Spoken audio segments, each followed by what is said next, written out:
Hey everybody, this is a Fate Heaven Steel podcast for the first movie of Presage Flower. Here with me I have Rising Sun. Hello, it is good that fate has brought us together once again.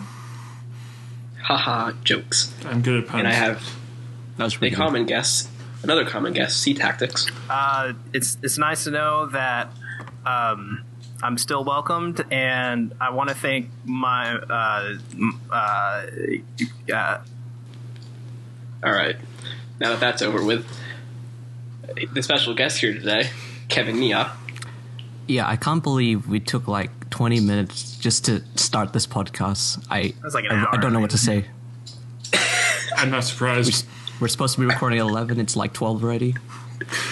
I needed to go to bed like an hour ago, but it's all good. Yeah, well, Discord was down for us for a while. Anyways, we're talking about fate, not Discord being down. So, just to start off the discussion, I guess I want to ask you guys, how do you feel about the movie in general?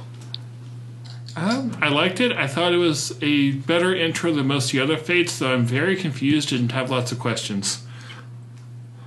It was dense. It had lots of fighting. It had not a lot of sex. I was disappointed in that. Yeah, that was a disappointing part. Yeah, I agree. 8 out of 10 would watch again. Oh, well. I thought the first film was pretty good, but like you can't really say like what it's up to because it heavily hinges upon the second and third films.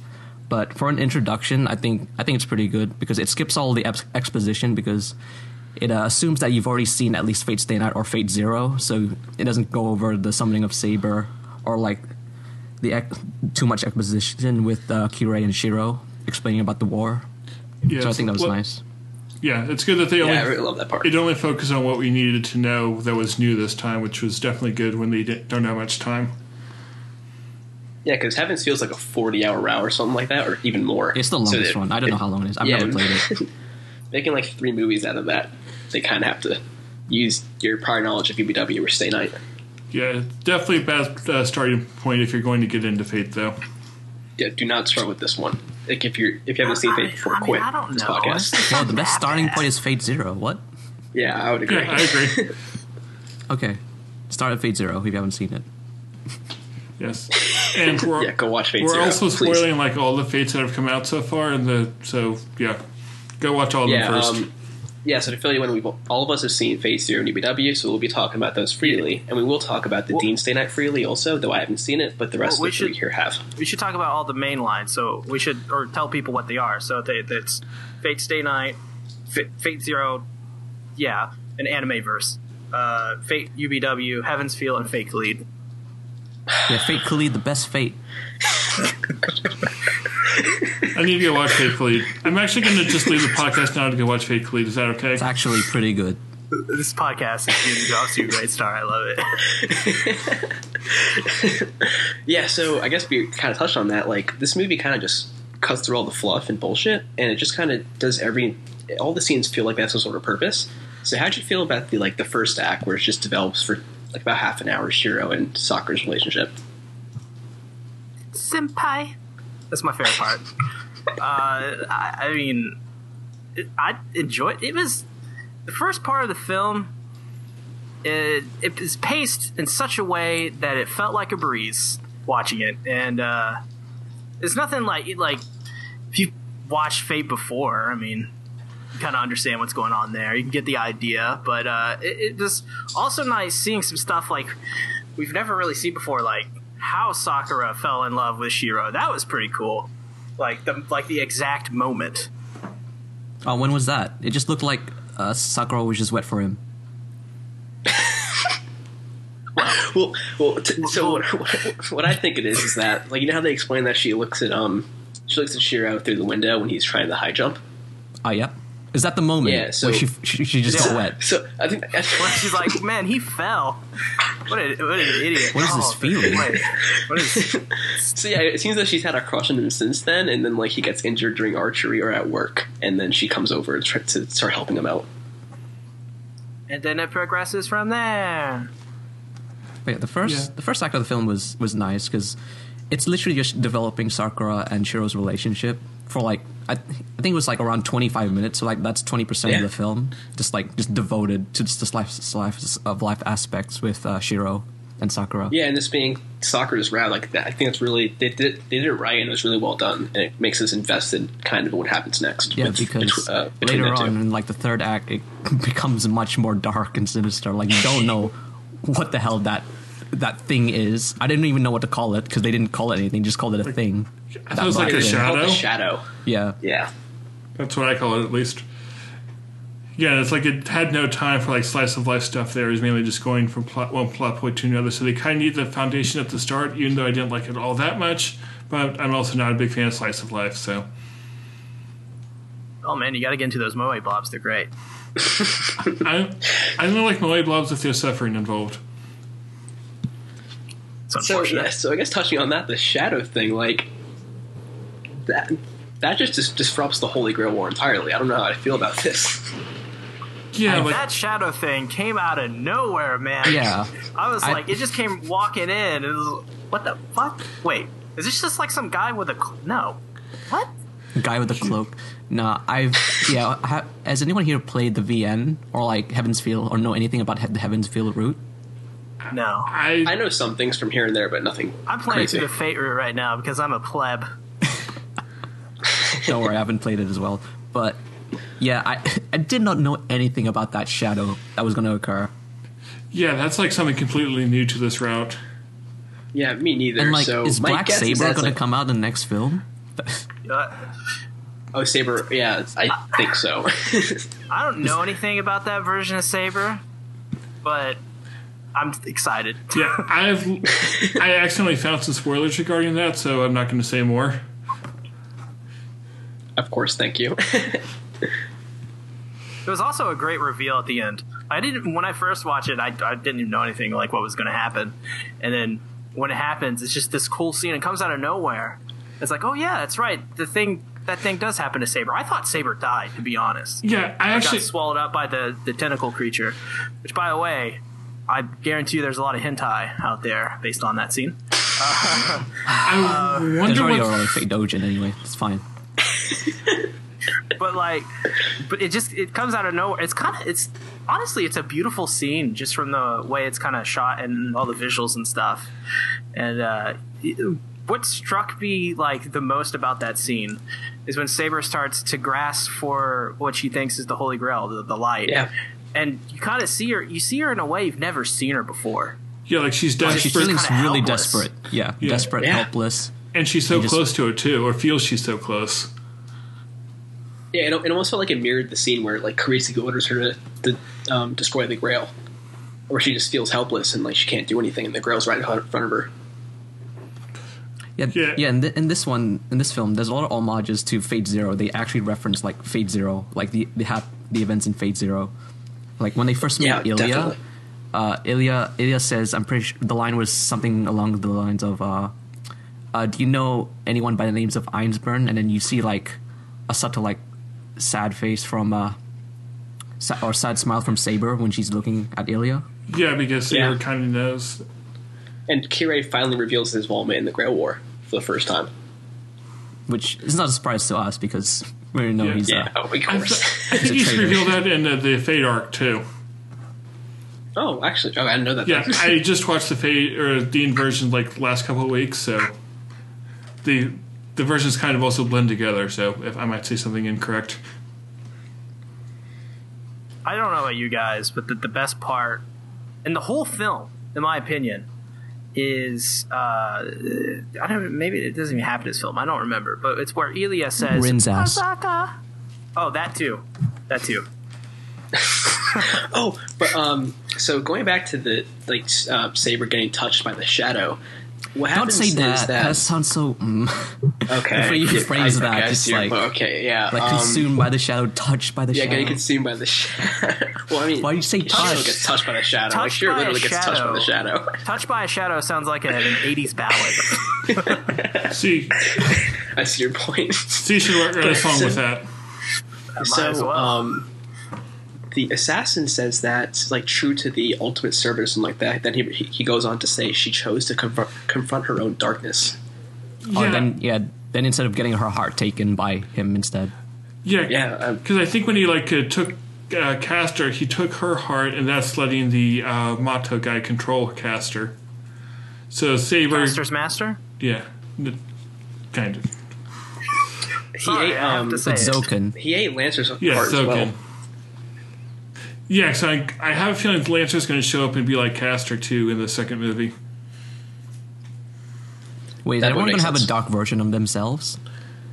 So is it going to be like a dark Lancer? A black Lancer? that'd be pretty cool. Maybe, but Castor looks the same, right? Like her corpse form? Yeah, Castor seemed to be using like new abilities too. Or at least I had. But Castor was controlled by Zoken, not the Shadow. Yeah. Only after the battle she was consumed by the Shadow at the end. Yes. Is that yeah, the you're right. scene where she uses Frieza's giant death ball? Yeah, and she used it. That's Zoken. Yeah. That's Zoken controlling it. Okay, just yeah. making sure. So it's like Zoken's ability that she's like using Castor's power for or whatever. Yeah. Yeah, because there's one ability that looked kind of like the Gates of Babylon, but yeah. Oh yeah, like the purple, like the bunch of purple stuff, Right. That just shoots a saber. And they finally addressed the worm pit for the first time, as Kevin said. That ties into Zero a Oh lot. yeah, that was a pretty cool scene. Is it the one where Rin's like, "How could they do this?" Yeah.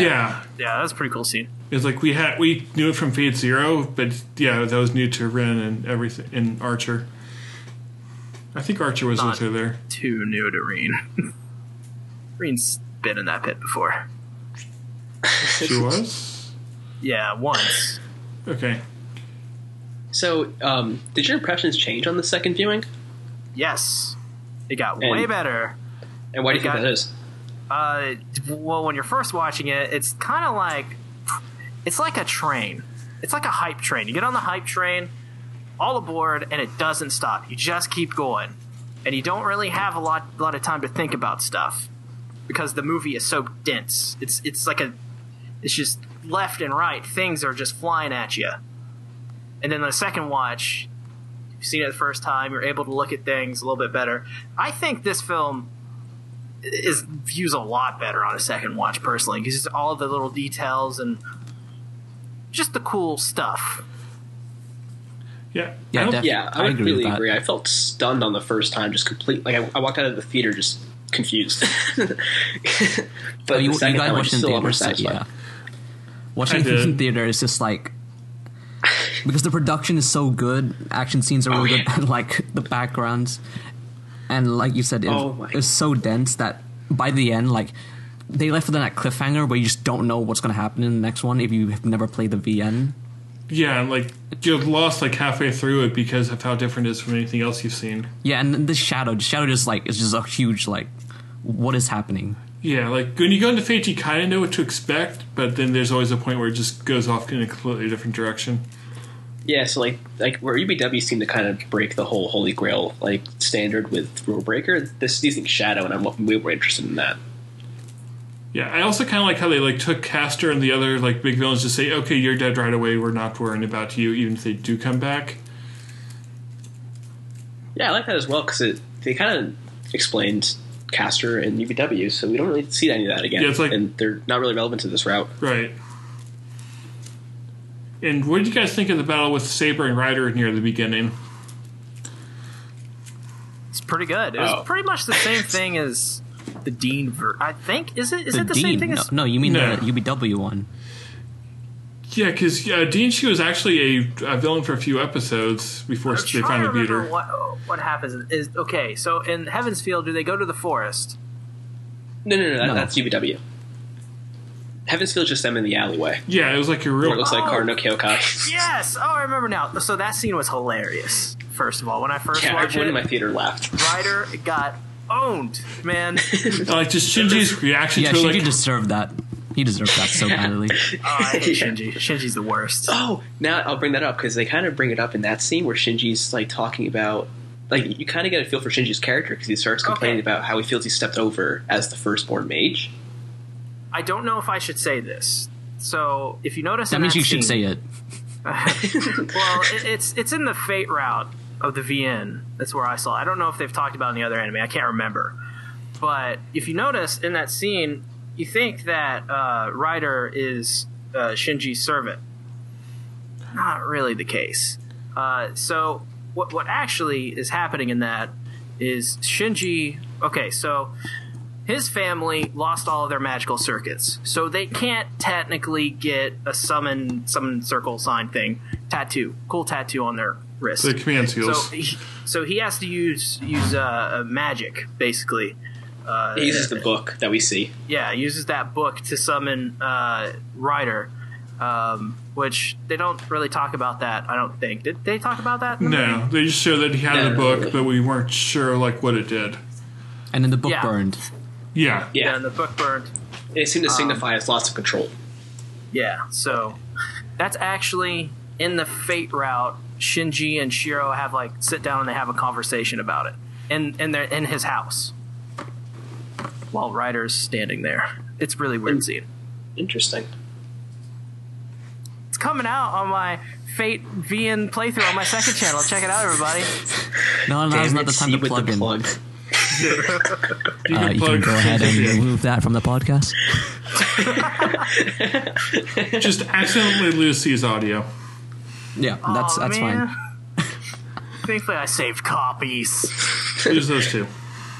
So the thing about Shinji's character is that, as he mentioned, they kind of explained it in Zero as well, that the Matos are this very now weak mage family, and assumedly Shinji's a very bad mage just by bloodline, or whatever the cause is, and you can see that he's trying to live up to Zoken's expectations of him, and he just has this superiority complex where he just he thinks he should be the best, but he's not. Yeah. And when Shiro mentioned Sakura, he gets really, really angry. And he goes, why would that girl know magic? I'm the firstborn.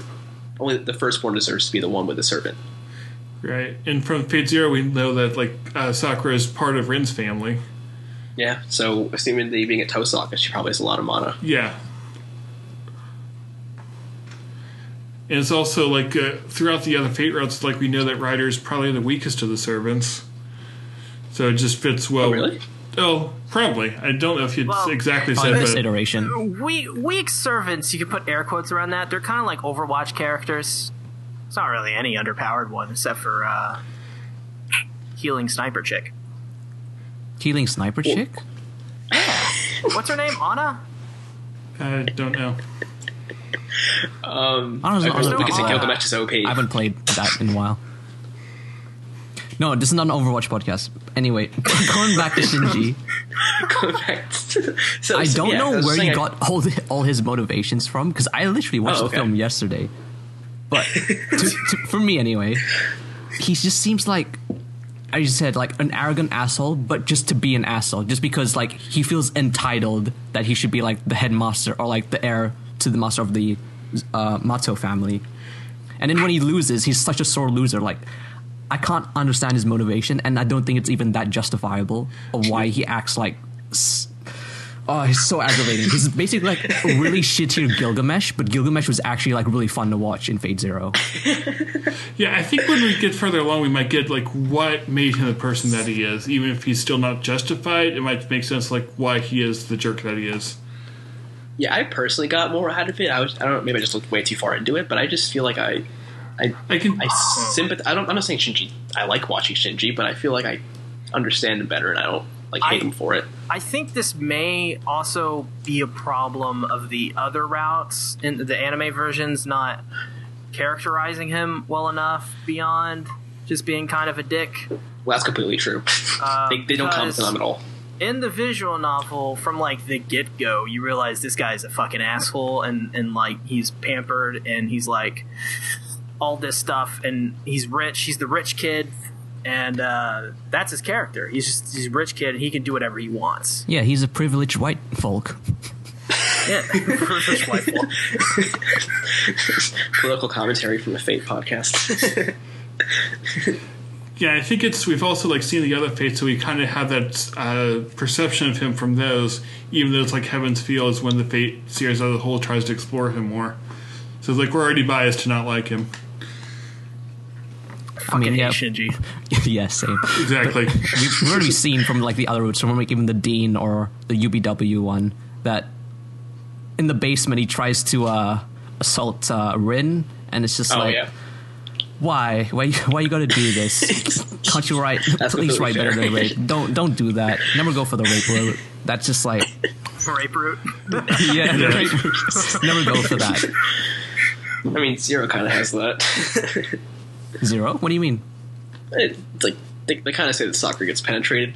Oh, by the bugs though. That's not. Yeah. She gets violated by like, the bugs, but yeah, but Zoken throws him in there. yeah, but that's magical training. Just as Rin said, this can't be That's training. training. It's training, Avi. It's like Dragon Ball Z or some shit. Well, she'll Yeah. come out and use the Spirit Bomb next episode, whatever. Instead of going to the hyperbolic time chamber, bugs go into you. Totally fair. I see your point. Nothing wrong with that. So yeah, actually, like we were talking about the Saber alleyway scene, the animation there was just awesome, and that's true for the whole movie. The chains looked amazing whenever Ryder shows up throughout. The chains remind me of handshakers. All right. Handshakers. I've never reference? seen handshakers. Got it out of the way. We can move on from All right, this. I'm content with now. It's a podcast. Now they got to mention handshakers. We'll talk about that again, okay? All right, you guys. Oh my god! So, handshakers podcast next week. Gotta do this for me. Is this an inside joke? What is happening? It's just Podcast. Handshakers. So like, I think it's a 2016 There's no show more that's podcast. just terrible CG. It's the show that I have somehow liked, and I have no idea Surprising why. killed it. Everybody's having a little bit of connection issues right now, I believe. Right, so moving on with our topics, we have like the Sakura Gilgamesh conversation thing. Yeah. So that was really short. Yeah, So I don't even remember that. knowledge. Why did you write that in? It's like it's totally a second. Like Gilgamesh is standing on top of a hill, and Sakura looks up to him. And her eyes widen in Oh, shock. I remember. Yeah, I remember now. So, Yeah. That's not a in the conversation. He VN just looks at her. no, Well, they're talking, but it's off screen. Yeah. Or like his mouth, his lips move. yeah, he says something to her, but they don't show us what he said. Yeah. So If that's in the all- VN, And they show her getting more and more progressively shocked over the I don't course of the know conversation. if Sakura goes up to in the movie goes up to him and starts talking to him, but in the VN, Shiro's walking home one night, or maybe it's Rin. I don't remember who it is, but one of the two walks and sees them talking. So Oh, they're familiar interesting. with each other by the end of that scene, at least. Yeah, I'm guessing they like have a flashback to that scene and reveal what he said, like in the second or third movie. Oh yeah, for sure. They don't show you in the VN what they're talking about either, but Okay. you do see them together. So it was a long enough conversation for something to happen. Right. I believe there's going to be some revelations, in probably the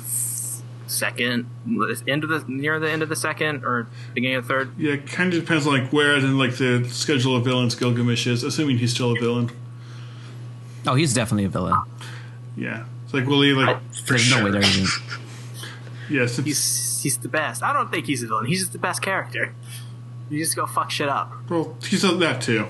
Like he was like, Well, they show him in the preview launching his Noble Phantasm. yeah, like with the Takes other booty on. Noble Phantasm. But yeah, with the other two fates, he was like one of the villains like near the very end. So I wonder if like Heaven's Fuel will have him be earlier. So they constantly mention that Sakura doesn't know anything, or at least they seem to imply that she doesn't know about the Grail War at all. Right. But when she sees Shiro's like command tool coming in, she drops the play out of shock. Oh, do you I guys- missed that. Because she knows So- she knows what that is when she was young. Yeah, because that's what I dad, assumed. her dad had it, or not her dad, Akaria. It's like her guardian Oh, in Fate Kara, Zero. yeah. Yeah, that was Not her right. dad. But did she notice that in the other fate routes, or did they just not show it? I think they just didn't show it because the other routes weren't focused on her. Yeah, or maybe. I think so. Okay, so Studio D did a UBW movie. I watched it the other night. Avi kind of watched it with me. Bad movie, don't watch it. And that scene is in the Studio D and UBW movie, I believe. Okay. So it does technically happen in all the other routes, and I know for a fact in the Fate visual novel that scene does happen as well. But I guess it's not as noticeable since Sakura's kind of a throwaway in every other route. Yeah, because they actually wanted to like focus on her here, so they wanted to show her Yeah. reaction. So like, yeah, the question is like, how much does she know about what's going on? I think she knows not everything, but I think she's she's grasping it. I think she knows more than about as much as Shiro does, but a little bit more. Probably more, because she's under the Mato family, and who knows what Zoken's gonna do, or Shinji. Oh, I just remembered that when Shinji comes over to Shiro's house, and he punches Sakura in the face. Yeah. Oh yeah. And Shiro, hate Shinji. Yeah, Shiro gets really angry, and then Sakura goes, "Not in front of him. I'll do anything you want." And Shinji leaves, and he says, "Don't you ever forget what you just said." Like, what's he planning on doing to her? The fact that they even let Sakura stay in his house. No, not again. It's incest. It's not incest because they're not blood related. I guess. God damn it. It's still not okay. So yeah, I was kind of confused that Zoken even like let her come like stay in this place. Like the fact that I guess Shinji was kind of sent to take her back, but like the fact that she's still there is really throwing me off. Yeah, it looks like Zoken's trying not to like make a big scene with like the outside world, or maybe Zoken just feels that her being there doesn't hurt his plan for now, so maybe he'll come back later for her. Yeah, that's a good point. I don't know if this is going off, discussion or anything, but it does have to do with Zoken. But do we know what Zoken would wish for by getting the Holy Grail? I think it's immortality. That would be my guess. That's what it said in Zero. I don't. No. I'm sorry. Well, there's like a scene where he's in the alleyway where he's like draining a woman's blood, and he says to Assassin, it's like, "You must despise me because I'm clinging on to life by just draining other people's life energy." Oh, yeah. Okay. That was so like it's implied that he just wants immortality. He wants something. And they said it in Zero too. Okay, cool. Yeah, so it makes me wonder, like, he's probably, like, far older than he appears. He's just been keeping himself alive for this long. Yeah, it's probably, like, 500 years old. Yeah, he's, like, been trying to win the Grail, like, in multiple wars through his family. What did you think of the wet dream scene?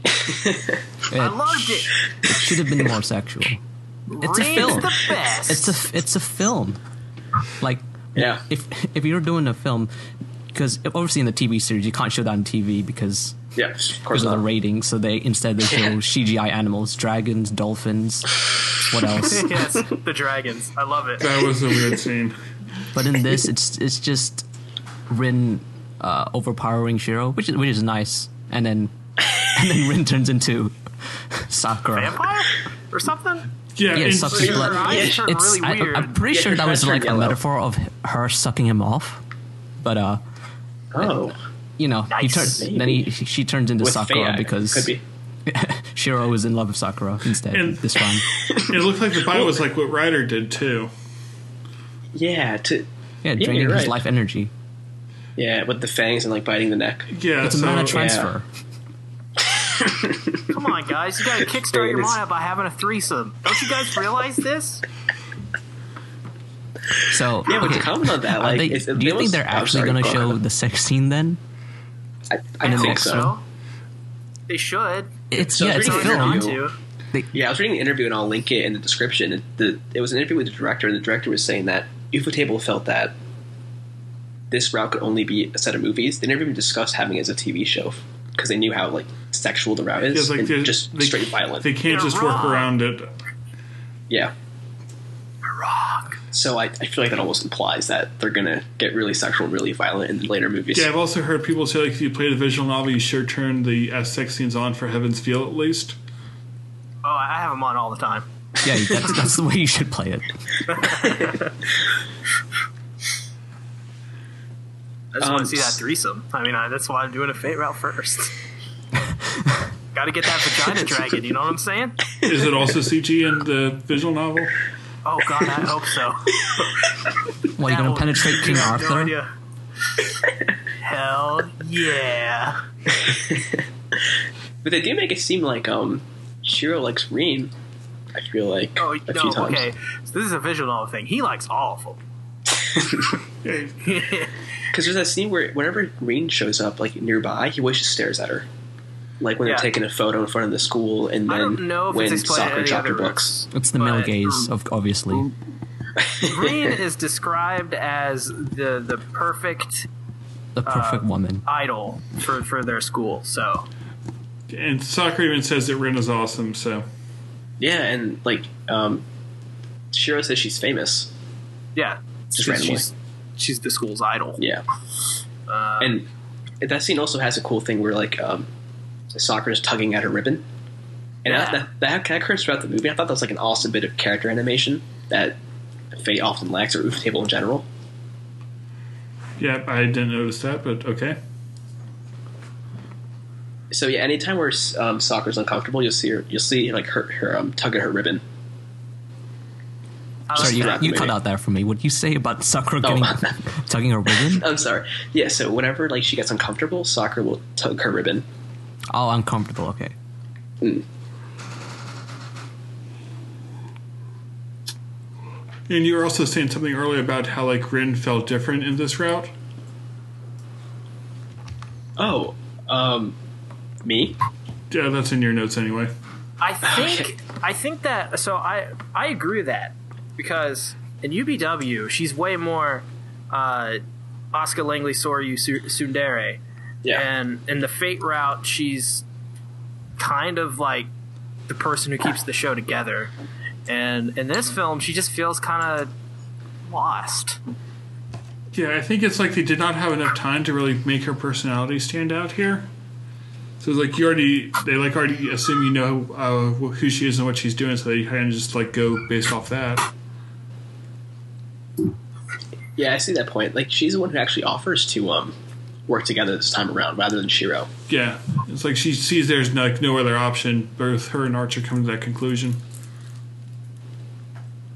I mean, I think it's sort of implied, like, in this film, that she already likes him a bit more than the other routes. And there are other routes she's, like, being a full-on tsundere, but in this one, yeah, she is still. But, like, there's a scene where, in the school, where...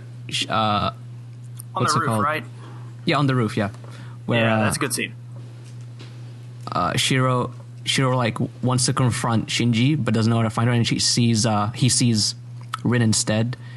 And Rin's like all serious, like, how dare you come to school without your servant? Like, don't you want to die or something? And he just pulls up in front of her, just grabs her, like, I need some help. And then she's just she's really just super flustered and everything, red Also, face. Doesn't she ask Shiro what he thinks about her or something like that? Or am I confusing this with another anime? I don't remember that, but I don't recall that either. That may have been the UBW movie then.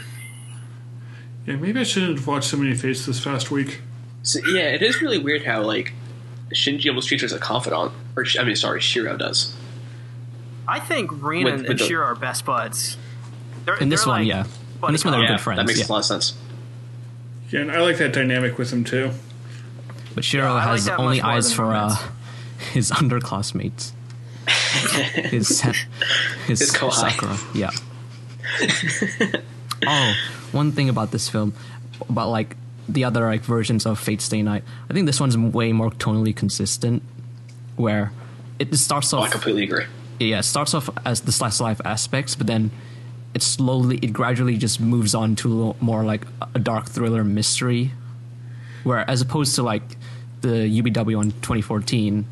It mixed like all those action and serious moments with like still comedic parts, which was like really off-putting.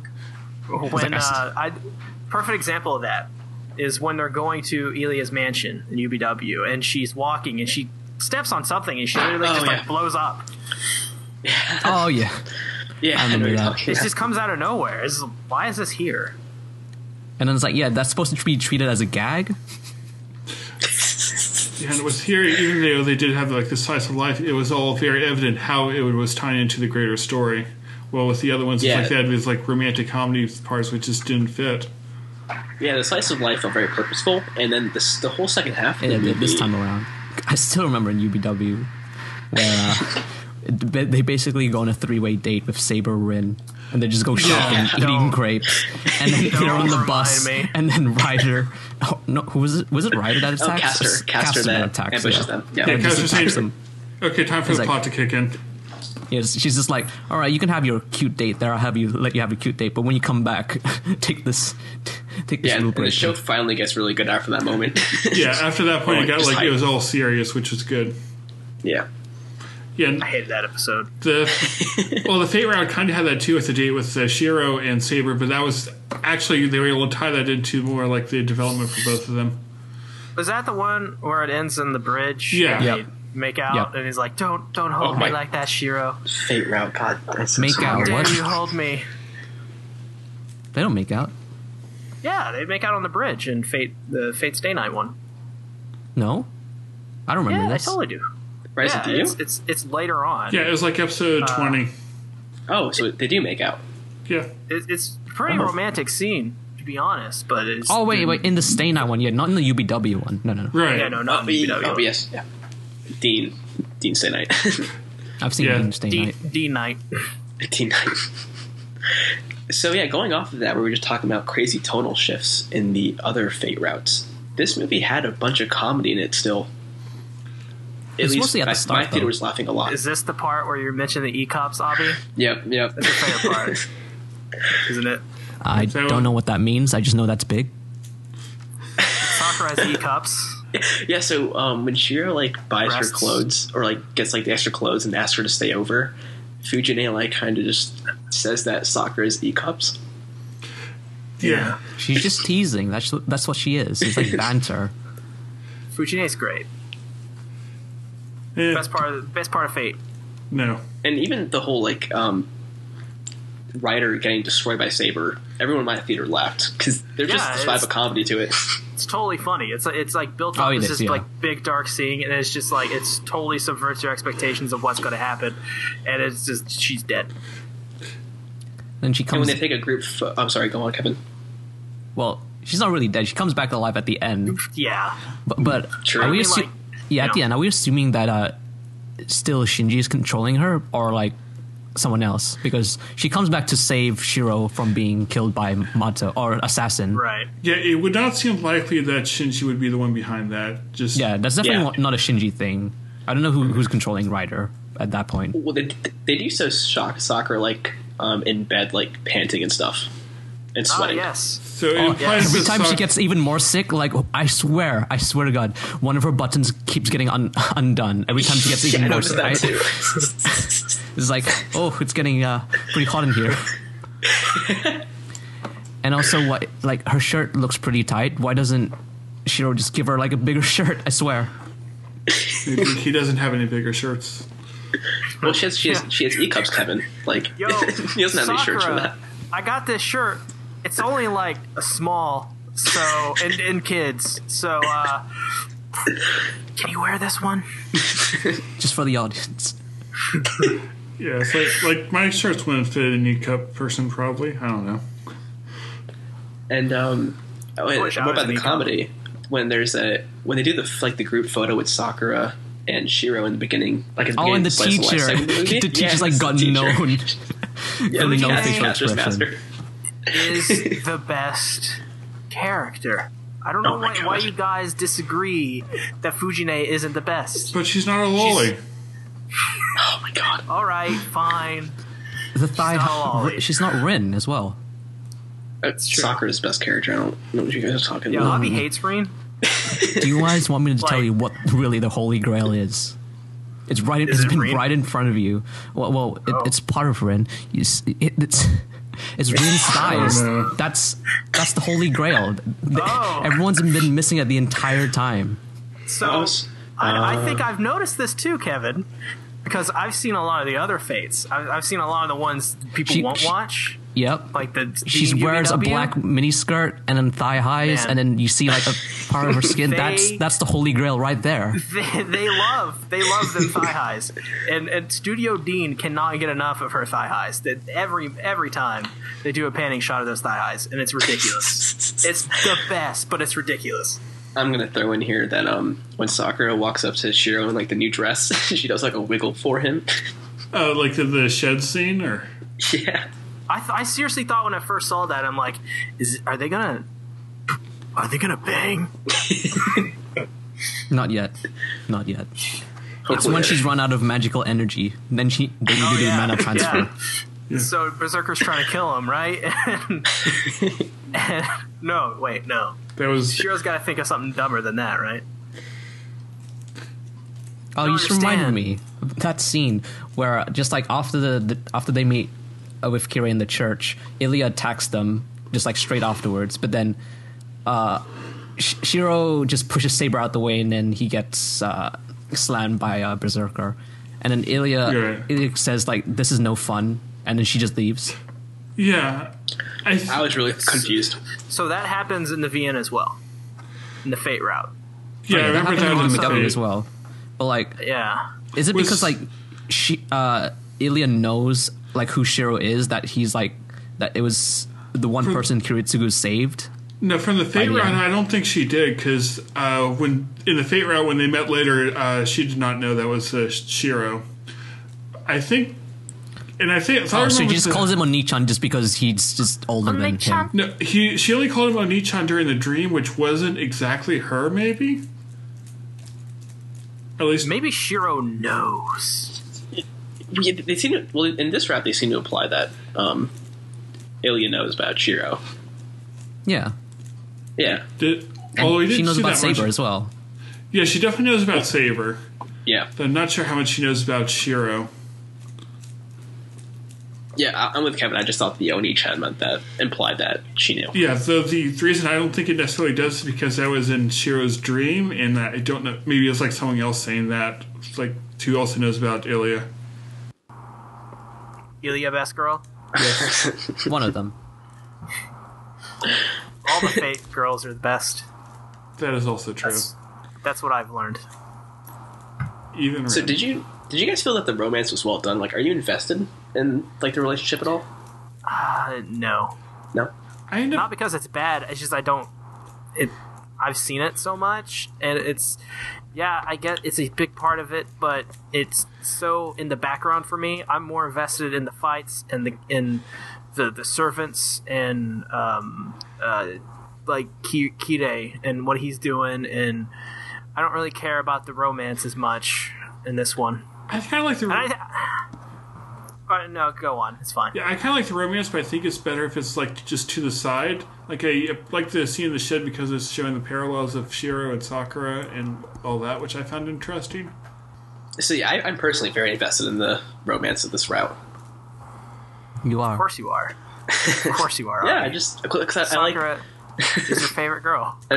In fact, yes, but it's just that I like the parallel, as Bryce mentioned earlier, the parallels between them. Like she's the hero of justice thing, where Shiro has Kiritsugu and Sakura obviously had Karia. But whereas... Oh, yeah, I didn't think about him. Yeah, so I feel like whenever they talk about... when Shiro even asks her, do you have a hero of justice? And I think she's thinking about Karia in that moment. Okay. Yeah, and I just always like parallels in stories. I think it's really neat when shows can do that. I like the way Sakura looks up to Shiro. It's almost like super innocent. Right. And like it's like Shiro is her hero. It's so Shiro the hero. Cute. Shiro is a hero. It's true. Yeah, like, I think that ties into the Karia thing. Like her only hero failed, and she lives this shitty life after that. And now you have this. Yeah, actually, there's a lot of parallels that Karia or Shiro is like Karia to Sakura, because Karia only wanted Sakura's safety and not to be tied into like the Holy Grail War, but then he failed. But Shiro is also trying to do that for her right now in this war. Yeah, he's trying to isolate Sakura from it, even though he might not be able to. And there's also the line that Sakura had at the beginning where it's like, she said she could not enjoy meals unless she's at Shiro's house, which I also see that as, well, obviously everything going on there, but also how she now feels safe with Shiro. I just think maybe it's just the better ingredients at his house. That too. Better ingredients, better pizza. And there's probably less bugs at the Shiro household. Yeah, probably. Oh yeah, there's no dungeons full of those things. That we know. Or the huge one? That huge one in the opening? Right? Dude, no. I don't remember that, but I think that's probably for the best. It was huge. It was a huge ass bug. Oh yeah, that was really big actually. I still remember. It reminded me of Berserk in the manga when they go through the rape cave. No, with the trolls. no. I'm not reading Berserk. It's fucking gruesome, man. I'm not reading it. Berserk is way gruesome. But yeah, if you want to know what the rape cave is, type in Berserk rape cave. You don't know. So Sure, we everyone's brought gonna this do up that. earlier. How does this? So I guess we can start comparing this first movie to about like the first 8 episodes of other Fate series. As an introduction, how does this compare to the other Fates, in your opinion? I think I'm this gonna is, let you guys speak on this because I feel like I can have my mind changed. I think this one's the best one in terms of Fate Stay Night, because it basically skips all the like little like exposition that you should probably already know, even by if you're watching this film anyway. So it just gets down to the meat and bones of what the story is trying to progress. So this time around, it's Shiro and Sakura's relationship and how, well, I don't know about the end. I don't know what happens in this route, but it's basically how they're gonna make it together. And the Black Shadow, I really don't know. It all hinges upon the second and third films because I haven't. It really does. I don't know what's gonna happen. Yeah, my thought is that it's like for like Fate Stay Night and Unlimited Blade Works, I like both of those shows, but it's only because like the second part of it.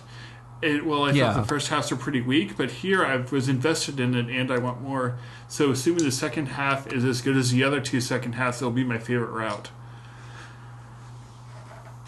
Oh, definitely. Yeah, I completely. Oh, I'm sorry, Kevin. A lot of people say that the Heaven Feel Art is the best Fate route. I could definitely I've heard this see a lot. why.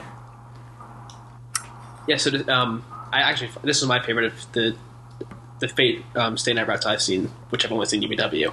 But whereas UBW felt like it was wasting your time a lot more, and we didn't get the intrigue. Yeah, there was of like the show so much like fluff in this TV series. Where like and we didn't get the the intrigue until the Emiya reveal. Right. And I feel like this already had like Shadow and all the Zoken. Like I feel like this was already kind of intriguing me about what comes next. And I feel it accomplished what it had to do. It got me really interested. Yeah. I'm pretty much in the same boat with all you guys, except for one thing. The definitive Fate route is got to be Carnival Phantasm, right? Okay. I mean, So it's got Arcute in it, man. I watched that someday. Tsukihime. Yeah, I don't know that one. It's the best Fate route, It Tsukihime. doesn't matter. No one cares about it. Wow, I'm offended. I'm gonna go cry. So there's a sentiment that I've noticed also just on the internet, and it's a thing I noticed during the movie when I was watching it, is the action choreography felt really weak to me. And I don't know if you agree with you guys. I semi-agree with this. So, it in parts, I don't know how to describe it. It was so much CGI, and it tried to make it look like it was still 2D animation in some places, and it fooled in my eyes a little bit, and it took a second watch to really kind of like get used to it. It's almost like kind of like watching a like Knights of Sidonia on Netflix, where you watch the first it's better episode than that. and you're like, well, it's the same effect. It's totally way better than that, but it's like the same kind of like problems I had with it, but less, I guess, and not nearly as severe. But it's like watching the first episode of Knights of Sidonia and you're like, oh, I'm gonna be sick, or this just looks really choppy, or whatever. I had that kind of the same issue with that, whereas I had to kind of like the first thing that comes to mind is when Lancer is chasing down fake assassin guy or real assassin, I don't know, whichever one, and it's a cool scene in theory, but like, so it involves like a truck with a bunch of cars on the back of it. Yeah, I remember that part. And it just looked kind of choppy initially to me, and I didn't feel, I don't know, it just didn't look the best it could have been initially. And I felt like it was intentionally making you focus on the vehicle and the characters, because like if you kind of looked off to the side, in my opinion, some of you may disagree, it doesn't look as good as what you're actually supposed to be looking at. Yeah, and I found for that battle too, it was good in theory and looked pretty cool, but it did not have like the same investment in the characters that would make the battle stand out to me. That's the only part of that whole fight I didn't like, was the truck thing.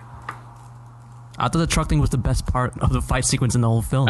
I think so too. Yeah, by like what's happening. I mean, it's fucking cool as fuck. It's great. But, yeah, it's animated really well, and Yeah. so yeah, the truck was whole 3D, but then the characters are still 2D, and they somehow like managed to integrate that really well. And Yeah, that's just Ufotable being Ufotable. yeah, and the camera was like really dynamic. It wasn't a still shot. You saw the camera like pan down into the truck Yes. through the back. I think And the explosions look really good for the most what I part. wasn't used to. Yeah. I Yeah. think that's my problem with it was the pan, because I'm not used to seeing panning like that in anime. So I think that's probably my main issue. That's too much work to do. But Yeah, you you know forced what them to do it. That reminds me of Land of the Lustrous, how they had like the camera movement during Yeah. the battles. In the, Right. I was gonna say that Land of the Lustrous has a lot of that awesome camera movement, and I was gonna bring that up. Like Land of the Lustrous has like I didn't feel. I don't know. That scene. I don't think it's the best. Right. Okay. So it is the best part in Heaven's Field, but it's just missing something. I don't know why. For my taste, I don't get it. It doesn't look totally right to me. Oh, there's another scene where they had the panning, which was when Ryder was going to save Shiro, how they were like following her as she was going into that mansion or temple or whatever that was. Oh yeah, like the zoom into the room. I thought Yeah. that was really cool to like build to Yeah. her crashing into there. Well, obviously there's But a scene where Lancer calls back his lance, and it's just spinning through through the entire neighborhood as it goes back into his hand. Okay, yeah, I don't remember that one as clear, but yeah, I kind of do. But I think Abi was going in a totally different direction than what I was going in. Yeah. So my issue was I that. kinda So overtake that. I think that I think it looks amazing. Like just obviously just looks absurd, and I don't have as many problems with CG personally. I think there's like one explosion that looked out of place, and like that's pretty much it. But my issue is that it just felt like it was looking cool. And Kevin on Sakura mentioned it as well. It's like what my issue is that they don't communicate like the space well, because obviously this is very CG, but I don't feel like I know the spatial I don't have spatial awareness of You don't the know fight exactly environments. what's happening despite seeing it all. Yeah, that's where my issue lies. Yes, that too. I had the same problem at the end when or not the end, but the end of the Lancer thing when Zoken was like, "Haha, you've lost," or fake assassin, real assassin. I'm confusing all these characters right now because they're all in cloaks. They're all like fucking the darkest characters. I can't fucking see, man. I got bad vision. Okay. But yeah, that's the issue. That's one of the issues I had with it. It's like a jumbled. It's like reading a bad manga and a bad action manga, and you can't tell what's happening on the panel. Yeah, because they need like show you the whole like 3D everything that's going on, but it's sometimes hard to actually get that across. Yeah, did you have any issues with that, Kevin, personally? No, not really. But like, I guess the problem I have with the fight is we don't really know these two characters that well. Like, I think the fight choreography in that particular scene, the highway chase with Lancer and Assassin, was probably the best fight in this film. But I guess, yeah, the surroundings, you don't really know where they are afterwards. Like, they're like in the middle of a lake or something. I really Right. don't know where they are. Yeah. I think it's like So, the fate I get as a that point. whole. I think from what little I played of the visual novels, they like explain the town a lot more and where these different things are. So I think it might make more sense in that context.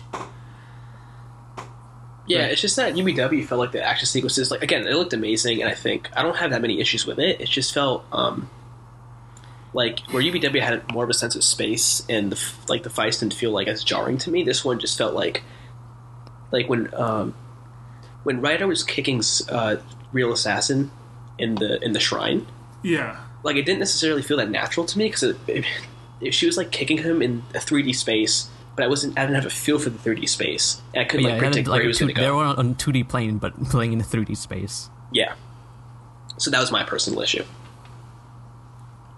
I think that's maybe the issue that I had with that one scene as well. Is like 2D characters on 3D. It looked weird to me. I just think it's the framing, personally, for me. How they framed the shots just wasn't as I wish it would be. Better than Inuyashiki.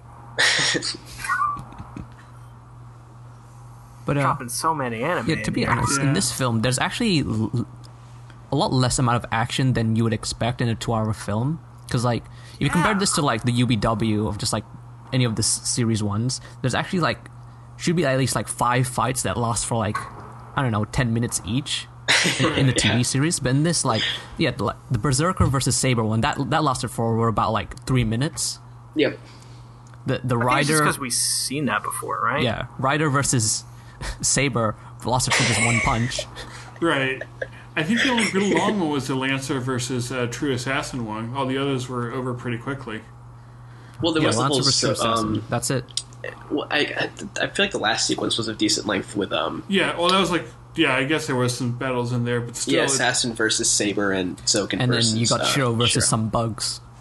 Yeah. Oh, that was the best fight. I don't know what you guys talking about. Shiro, the best servant. I mean, I would agree. I gotta say though, when those bugs got on him, and like he got him off, and there was like wounds left over, I was like, wow, that probably does not feel good. Oh, yeah. It doesn't. I like the ending of this film though. Not where like Saber's in the void, but when Shiro comes back to Sakura. Oh, yeah. And Sakura just sees him all wounded again, and Shiro goes, "I'm home," because he knows he's not a master anymore. Like, pretty sure he assumed like he's out of the war and that everything's fine now. Yeah, like he assumed this is over. I want to be done with this all. Yeah, because it parallels the... I can go back to my wife Sakura. It parallels the beginning of the film because the movie starts with I think with him coming home after he's injured, and he goes into his house and he says, "I'm home," and there's no one there. So there really is this... They kind of seem to focus... It's like Haruno Kyokai 5 almost, where they seem to focus on this feeling of belonging at home, and where obviously Sakura is not like... She doesn't really feel belong... Like, she doesn't have a place at the Mato Palace. So I really got invested in this feeling of like a home. So like they both have their home with each other now. Yeah. They're gonna bang so much. Please, you For the next movie. It's all we ever wanted to see. This Sakura and Shiro going at it, But with CG dragons, of course. but with vagina dragons. Exactly. Yes, you have to have that if you're going to have a sex scene at Fate. Also, she has to say senpai a lot. I mean, she already does. Mandatory, dude. Mandatory. There's so many senpais in this movie. Oh, one thing I forgot to bring up. Shiro is much more tolerable in this film than in like other the Fate Stay Night versions that I've seen. Oh yeah, for sure. He's so much more less cartoonish. Yes. So I wrote this down. I wrote this down in my notes. So in Studio Dean, Shiro is... I would describe him as optimistically dumb. Like, Yep. Yeah. if you understand what he does... I mean, you know that line, people die when they're killed. Obviously, that's taken out of context, but, like, he's, like, so optimistic that it's, like... It's kind of dumb, like, the way he thinks in the Studio Dean version. Shiro and Kirito are cut from the same cloth. Yeah. Except Shiro isn't overpowered enough to kill everyone. Yeah, but he tries to anyway. He thinks he is. But he's I not. mean, UBW, he kind of achieved some things that are kind of bullshit. Yeah, then- he was worse than Dean, though. In sorry, go UBW on. and Fates in the TV series, I would say that he's naively optimistic in the Fate version of UBW, because I think he's way in over his head in the TV series for Ufotables one. But he's still like optimistic, and by the end he's a bit. I don't know about that ending, where he just beats Gilgamesh. Yeah. Or like I mean, I get the theme, the theme of what it's trying to do, but the way he did it just looked a bit duh. Almost like, in Super Mario when you get that star, he basically got a star and he's like just attack Gilgamesh. That's what it sort of felt like. But in this film, in Presage Flower, he's optimistic, but it's much more in a subtle way. Like, he's just trying to do good for Sakura and everyone else. Yeah, But he's not doing it in a way that's just like overtly, oh, you're gonna get yourself killed. Even though he does like push Saber and Rin out of the way, but like his strategy that's at least understandable. makes sense.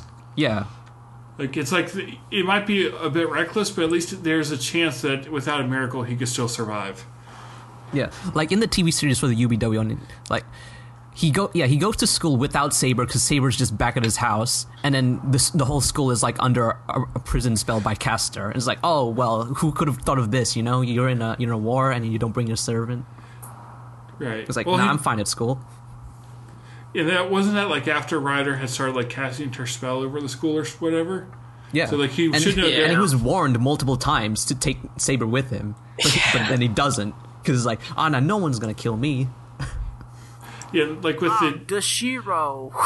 And like with the Dean version, he was so unwilling to make Saber fight that he took on everything himself, even though it should have gotten him killed. Yeah, that's misogyny. Yo, but that part where Shiro lifts up his shirt and it's from like top down and you can see his abs, dude. There are a lot of packing. Interesting shots of just like when Lancer shows up on the truck in front of Real Assassin, the way they pan over his body and show his abs. Again, everyone in my theater laughed. Yeah, that's the best shots of the show. Rin's ass. It's still the best shot. It's still the best shot. Her thighs. That too, I guess. The Holy Grail, you mean? But yeah, the Holy Grail. Sorry. Praise thee. I'll say, I guess like there are final questions. Like, what's the final question? I forgot where I was here. Oh, we up on the question sheet. Yeah, I have a question.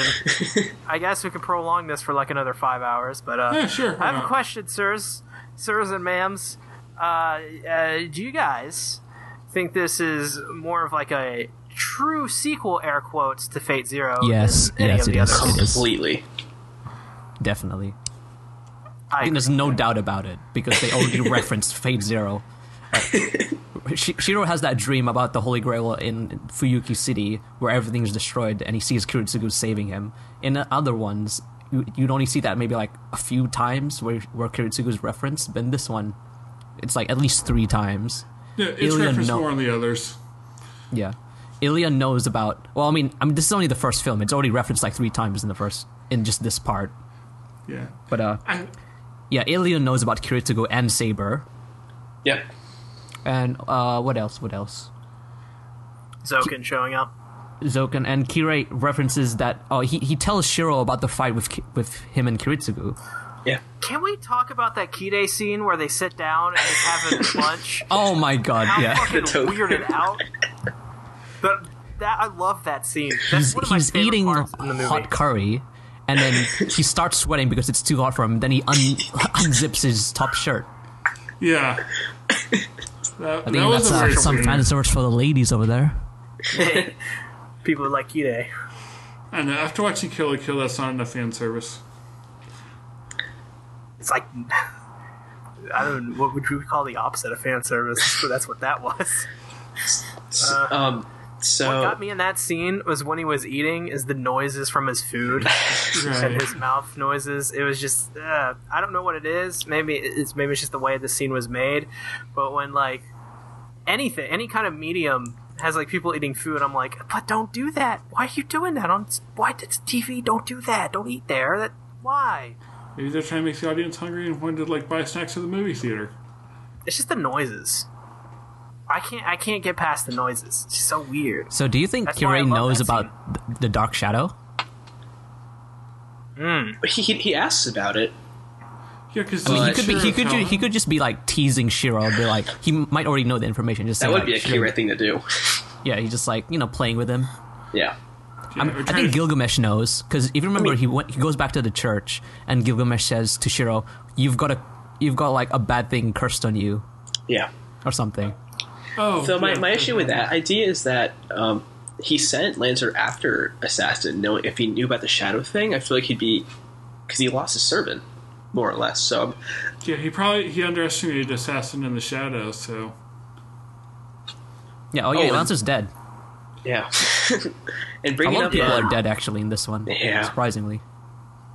There's at least 2 servants dead, right? Castor. Yeah. Castor and Lancer. Castor. And Fake Assassin.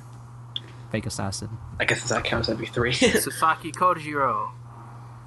Is that the teacher? He's my boy. Oh, and then Castor's master, yeah. Yeah. He died in real life by getting his ribs punctured, or his lungs punctured by broken ribs.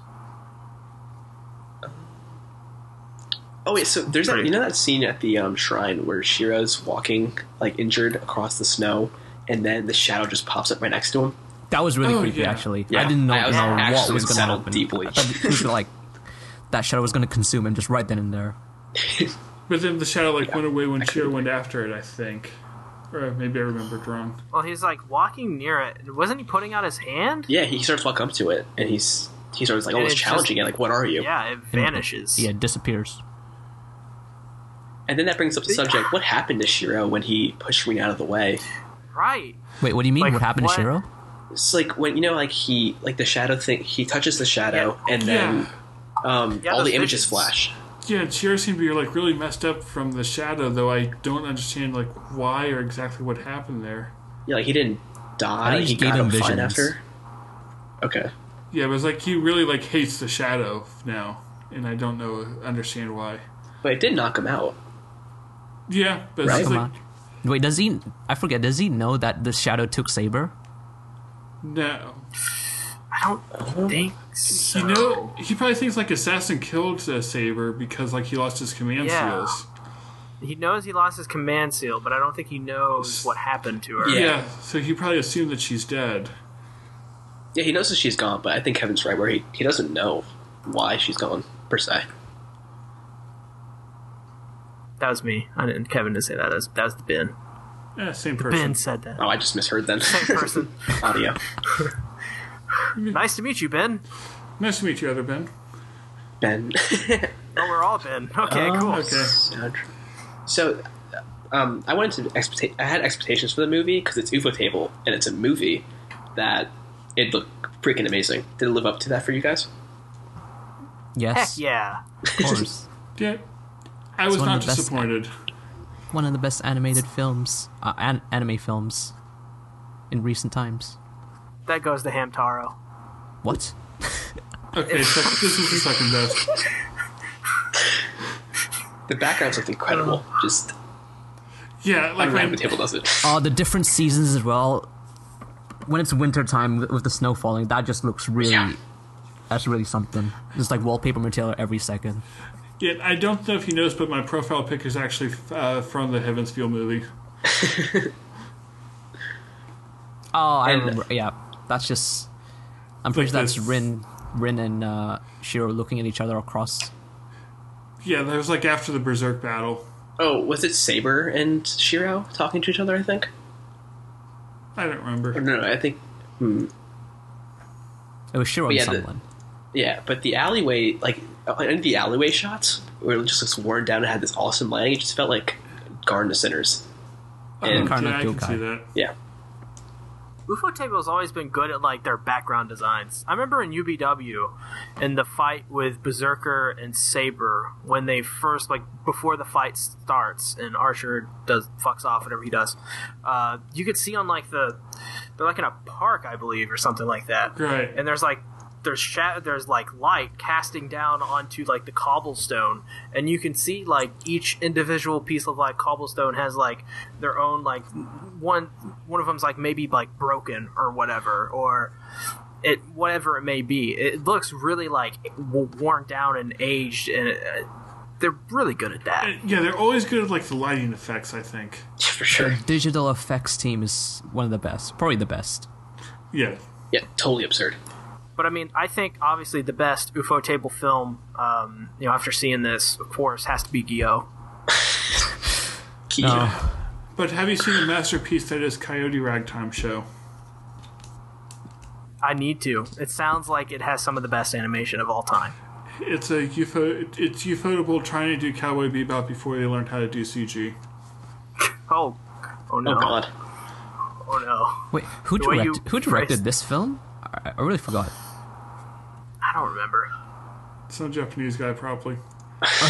Really? I believe his Is it last name is not Sudomura. Aoki, No, Aoki, he left and made his own studio, Troika.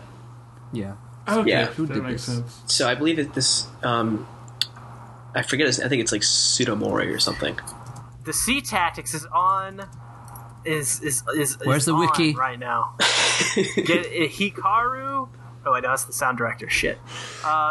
Director is Tomonori Suduo. Alright, on it. What's he done? So he's storyboarded Fate Stay Night UBW, the series, and Fate Zero. Okay. Okay, he knows his way around. He knows Fate. Yeah. He's also worked on Garden of Sinners as well. So basically, yeah, all of. He directed the final film, like the spin-off film. Okay. That I didn't see personally. And I think I'm sorry. See what you're gonna say? I was just gonna say at the end of this film, I mean, I almost felt like a sense of helplessness at the end of this film. I think it's probably what you're supposed to get from it, but and at the same time, like, where do you go from there? Like, I'm so excited just to because everything is so different now. Like, we've never seen anything quite as dark as this since Fate Zero. And we've never seen like the mainline characters put through this much in such a little amount of time. And I don't know. I'm so interested to see like where all of these plot threads go. It's probably going to get even worse for them too, just because this is still early on. Yeah, you're right. And I completely agree with C. Just the intrigue for me is there. Right. And I think lastly, because I think we're almost out of things or out of questions, unless anyone has anything else to say. I just want to bring up the soundtrack, because obviously Yuki Kadra did this one. I just wanted to see how you guys felt about this. She always does good work, and we should bless that woman. She made SAO watchable. Yeah, I actually don't remember much of the soundtrack, but I think it was there like in the background to give the effect it needed more for me. It reminded me of Fate Zero soundtrack. A lot of really reminiscent parts of it. Yeah, like the opening credits scene was like it sounded weird as like more of the opera singing. So well, okay. that's like a Karno Kyokai thing, by the way. So okay. I think they use some themes from UBW as well. I think they do. Yeah. I think they used one of the opening themes from UBW in the movie itself. Oh. Not like the actual song, but like an orchestral piece. Oh, Okay, like the version of it. instrumental. And I noticed that, and I thought that was really cool. Okay. It's like one of the night scenes. I can't remember exactly which. Yeah, I I'm sure personally people- got heavy Karno Kyokai soundtrack vibes from this soundtrack. And I love this soundtrack. Yeah, this soundtrack this time around sounded way more like somber, desperate in tone, as opposed to Fate Zero. Fate Zero soundtrack, I think, is a bit more epic when it's choirs.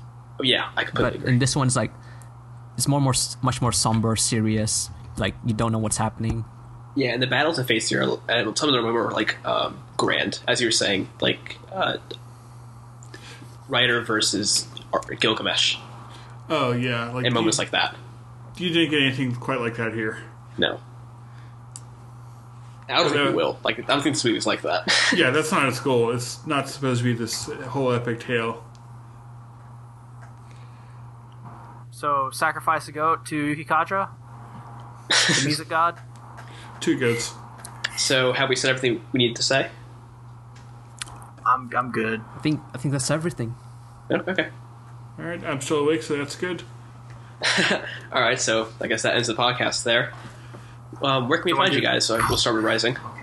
Well, you can find me on my channel at Rising Sun Reviews, where I make reviews, top list, and the occasional hentai review. And if you're going to look for me in the next few hours, you can probably find me in my bed. Did he just say hentai? Yes. Okay. Just making sure. No, I didn't actually watch the hentai before I reviewed it. It's totally not a hentai review if he doesn't watch it, I guess. And then, C.